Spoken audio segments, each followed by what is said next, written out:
Bonjour à vous toutes et tous. Je suis ravi de vous retrouver pour cette quatrième au moins vidéo. En tout cas, c'est la fin de la quatrième semaine d'enseignement à distance. Et donc, je veux vous dire bravo et merci pour votre travail. Je suis impressionné par ce que vous êtes capable de faire et la façon dont vous vous êtes adapté à cette nouvelle modalité d'enseignement. Je sais que ça comporte des défis, mais bravo à tous. Vous avez tous devant vous une semaine de vacances maintenant bien méritée, donc profitez-en. Reposez-vous et essayez de profiter un petit peu du camp aussi si vous pouvez et essayez de passer le plus de temps possible avec votre famille à apprendre des choses, à découvrir des choses et à passer des bons moments parce que ce sont des moments qui sont importants.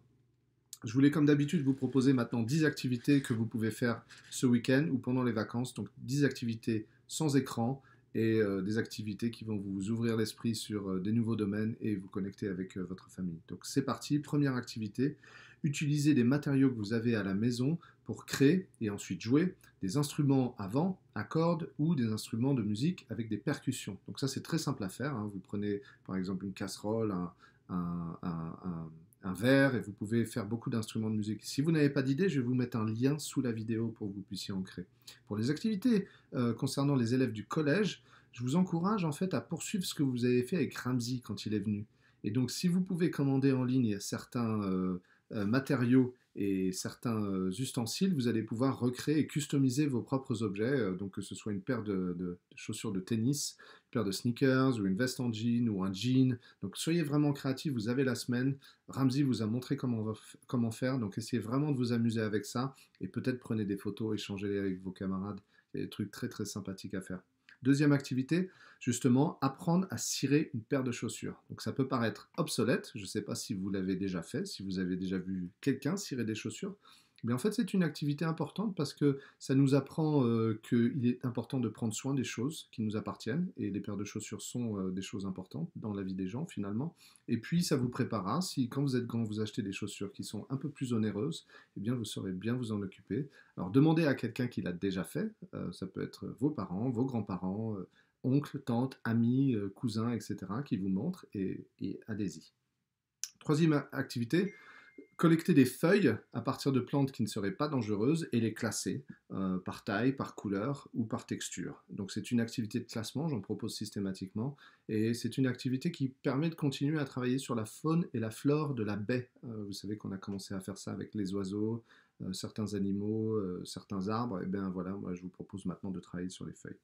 Quatrième activité, prendre un de vos objets favoris. Donc ça peut être un livre, ça peut être un autre objet, ça peut être un jouet si vous êtes un petit peu plus jeune, le poser sur une table ensoleillée et essayer de le dessiner ou de le peindre. C'est ce qu'on appelle en art une nature morte.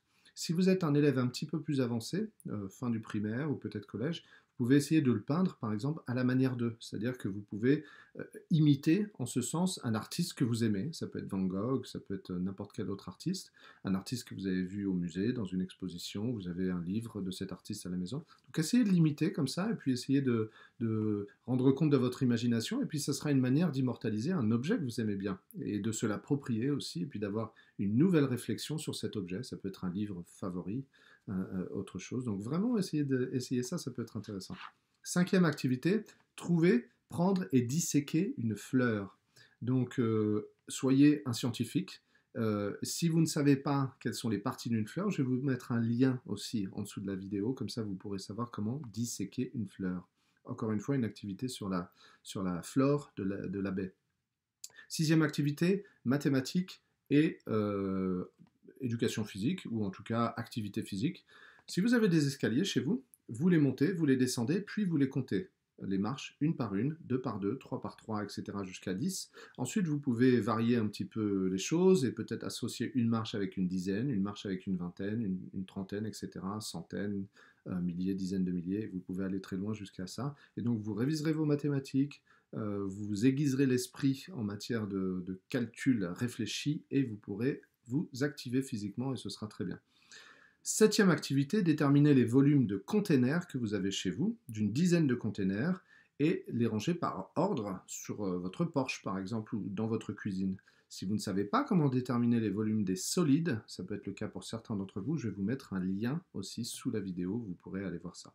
Huitième activité, c'est une activité que j'aime beaucoup, c'est écrire un poème, j'aime beaucoup la poésie, et l'écrire, donc sur un cahier par exemple, imaginez votre poème, et allez l'écrire dans un autre endroit, par exemple sur un trottoir, dans une activité, dans un endroit qui soit bien sécurisé évidemment, l'écrire sur un trottoir avec une craie. Et en fait, l'idée, c'est que écrire de la poésie, c'est très libre, non seulement dans le choix des thèmes, mais aussi dans sa forme.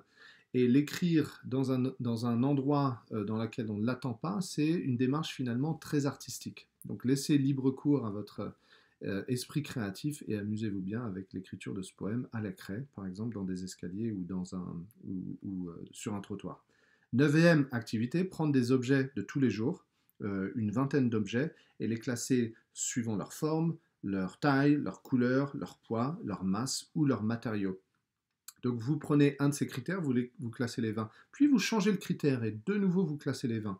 Et en fait, c'est une activité qui va apprendre à serrer et à voir dans quelle mesure est-ce que les changements de critères changent les systèmes de classification. Encore une fois, la classification ou la capacité de classifier, de classer et d'organiser des éléments sont des compétences très importantes dans la vie d'un élève et non seulement dans la vie d'un adulte également. Et dernière activité, mesurez la longueur de votre lit avec 5 unités de mesure qui ne soient pas standards, donc ni des mètres, ni des pouces, ni des pieds, ni des centimètres. Par exemple, vous savez peut-être que mon lit fait 126 mesures de verre poli, donc sea glass comme on l'appelle en anglais. Donc mon lit mesure 126 verres polis environ. Combien mesure le vôtre? C'est ce que je vous demande. Donc peut-être 5 unités non standardisées que vous pouvez utiliser. Vous avez le droit de choisir n'importe quoi, c'est ce que vous voulez. Voilà les 10 activités de la semaine. Je vous souhaite à tous d'excellentes vacances. Je vous remercie encore pour votre travail. Prenez vraiment du temps pour vous reposer. Soyez un petit peu loin des écrans autant que possible. Allez au camp et vous devrez peut-être être sur des écrans à ce moment-là pour vous amuser, voir vos copains et voir toute l'équipe de Mirza et passer du temps en famille et passer vraiment du bon temps avec vos parents et essayer de connecter aussi avec vos amis autant que possible. Voilà, je vous dis à bientôt.